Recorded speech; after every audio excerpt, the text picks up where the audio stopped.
Smart saving plan తో మీ ఆత్మీయులకు ఉజ్వలమైన సురక్షితమైన జీవితం అందించండి. టాటా ఏఏతో ఇది సాధ్యం.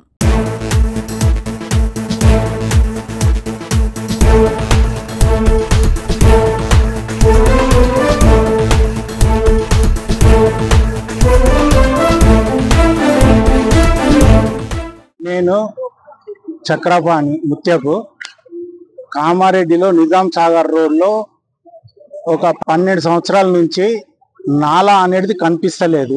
గతంలో ఈ నాలా 40 ఫీట్ల నుంచి 60 ఫీట్ల దాకా నాలా ఉండే. దీన్ని ఎవరో కబ్జా చేశారు. దీనిపై నేను పలుమార్లు కలెక్టర్కు, మున్సిపాల్లో మరియు ఆర్డీఓకు అది కంప్లైంట్ చేసినాను. అయినా కానీ ఎవరు చర్య తీసుకుంటలేరు. నేను గత 2020 నుంచి ఇప్పటి మట్టుకు 4 సార్లు కంప్లైంట్ ఇచ్చాను. అయినా కానీ ఎవరు తీసుకుంటలేరు.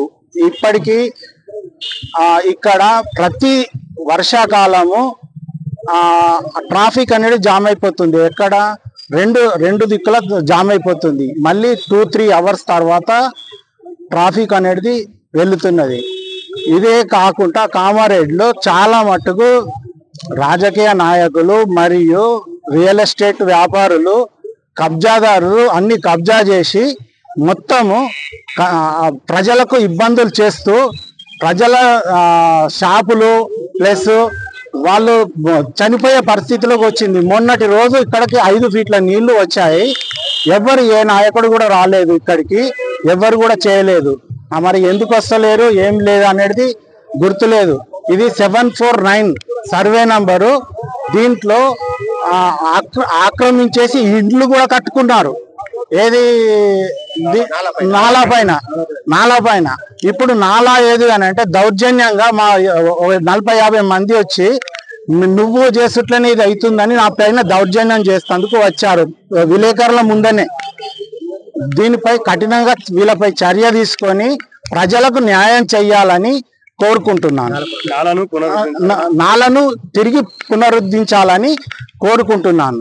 4 సార్లు కంప్లైంట్ చేసినాను కలెక్టర్కు, మున్సిపల్ అధికారులకు, ఆర్డీఓకు. నేను అయితే కలెక్టరు మున్సిపాల్కి పంపిస్తుండ్రు, మున్సిపల్ వాళ్ళు ఆర్డీఓకి పంపిస్తుండ్రు. మళ్ళీ ఏం దీని మీద చర్య తీసుకుంటలేరు. ఈ సంవత్సరము ఒకసారి, పోయిన సంవత్సరం ఒకసారి, 2 సార్లు కలెక్టర్ కంప్లైంట్ చేసినాను నేను. ఏది దీనిపైన చేస్తే కలెక్టర్ మున్సిపల్ వాళ్ళకు పంపిస్తున్నాడు. మున్సిపల్ వాళ్ళు దాన్ని రెస్పాన్స్ లేదు వాళ్ళ నుంచి. ఏమంటారు, మేము చూసుకుంటామని చెప్పేసేస్తారు, అప్పుడు దాకా కుట్టారు వాళ్ళు. ఎందుకు మరి ఎవరితో కాంప్రమైజ్ అయినారో మాకు గుర్తులేదు. ప్రతి వర్షాకాలము ఈ సంవత్సరం చాలా ఇంకా ఎక్కువ అయింది. ప్రతి సంవత్సరం 3-4 అవర్స్ నీళ్ళల్లో ఉంటుంది. ఒకసారి అయితే నైట్ మొత్తము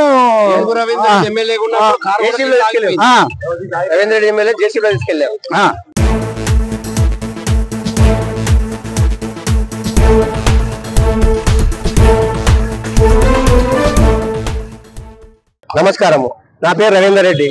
నేను మాజీ క్రీడా జిల్లా అధ్యక్షుడిని. నేను 2014లో మాజీ క్రీడా జిల్లా అధ్యక్షుని ఉంటుంటిని.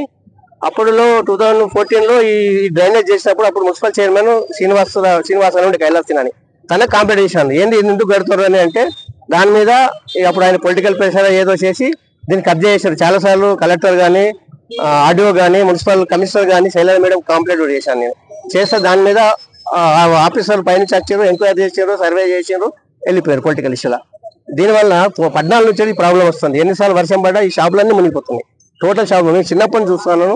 ఇలాగ కాలువ ఉండే, కెనాల్ ఉండినాక చిన్నప్పటి నుంచి కెనాల్ ఉండే, వాటర్ ఎక్కడ జామ్ కాకపోవు. ఈ కెనాల్ ఏం చేశారంటే ఇక్కడ కబ్జా చేసి డ్రైన్ కట్టారు.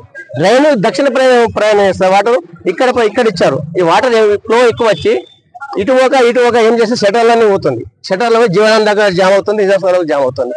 దానివల్ల ప్రజలు బాగా ఇబ్బందులు పడుతున్నారు. 14లో కూడా సరే ఎమ్మెల్యే రవీందర్ రెడ్డి జేసీ మీద తీసుకెళ్ళాం. వచ్చి ఈ అపార్ట్మెంట్ మొత్తం సెల్లార్లో వెళ్ళిపోతున్నాయి. షటర్లు అన్ని మట్టితో నిండిపోయాయి. నన్ను రాని అంటే వాళ్ళు పొలిటికల్ చేసి అప్పుడు దమ్మాలు చెప్తున్నారు కదా. అప్పుడు రాజకీయ నాయకులు టౌన్ బిల్లులో కొన్ని కాంట్రాక్టర్లు ఏం చేయాలంటే 2000-3000 గజాలు వెళ్తుంది. దీనికి ఇది కట్టేసి మాలేసి వాళ్ళకి డబ్బులు ఇస్తున్నారు. వాస్తవం వాళ్ళని చెప్పని తీసుకున్నారు. ఇది సర్వే నెంబర్ రూరల్ మ్యాప్ లో ఉంటదండి. ఇది ఇలా నేను తీసింది కాదు కదా, పుట్టక ముందు ఉన్నది. అవునా? దానివల్ల లాలూచి పడి అన్ని కబ్జా చేసుకుని 749 సర్వే నెంబర్ అండి. ఇది ఎన్నిసార్లు మొర పెట్టుకుని అధికారులు ఏం పట్టించుకుంటలేదు. అప్పటి కలెక్టర్ చేసాం, మన సీఎం కూడా చేసాం. మాకు కాలం క్లియర్ చేయాలండి. జనాలకు వాటర్ మొత్తం అక్కడ దాకా నీళ్ళు జామ్ అవుతున్నాయి. ఇంతకు ముందు ఇప్పుడు ఏమవుతుందండి, ఒక్కొని శాతం కొరకు 1000 మంది 100 మంది ఒక జీతాలు ఖరాబ్ అవుతున్నాయి. ఇళ్ళలో నీళ్ళు పోయి ఫర్నిచర్ ఖరాబ్ అయ్యి షాపులలో నీళ్ళు పోయి ఒక్కోళ్ళ లబ్ధి కొరకు అందరూ నష్టం చేయదు కదా. అవునా కదా? అధికారం ఉండొచ్చు, రాజకీయం అంటే ఉండొచ్చు, డబ్బుల కొరకు చేయాలి, కరెక్ట్ కాదు కదా. ఇప్పుడు ప్రజాసేవ కొరకు ప్రజల కొరకు మేలు చేయడం కానీ ఒక్కొక్క కొరకు 100 మంది చేయరు. ఇది 60 ఫీట్లు ఉండేనండి. చూడండి, మ్యాప్ లో కనబడతాయి. మున్సిపల్ మ్యాప్ లో చూడండి పోయి మీరు. మాస్టర్ ప్లాన్ లో ఉంటుంది కాలువ. నేను కాదు కదా, నైజాం గవర్నమెంట్ ఉన్నది. ఇప్పుడు పాతిక్రేయాల ముందటనే ఏది మా పైన అజమాయిస్తూ మీరు ఎందుకు ఇక్కడికి వచ్చిర్రు అని కబ్జా చేసిన వాళ్ళు అరే అని మాట్లాడి మీ సంగతి చెప్తున్నారు. వాళ్ళు డాక్టర్లు ఆఫీసర్ల దగ్గర వాళ్ళ దగ్గర చెప్పుకుంటున్నారు. వాళ్ళదే మాట వింటున్నారు. పబ్లిక్ ఇంటలేదు. చూడాలి, రాజకీయంగా చూడాలి.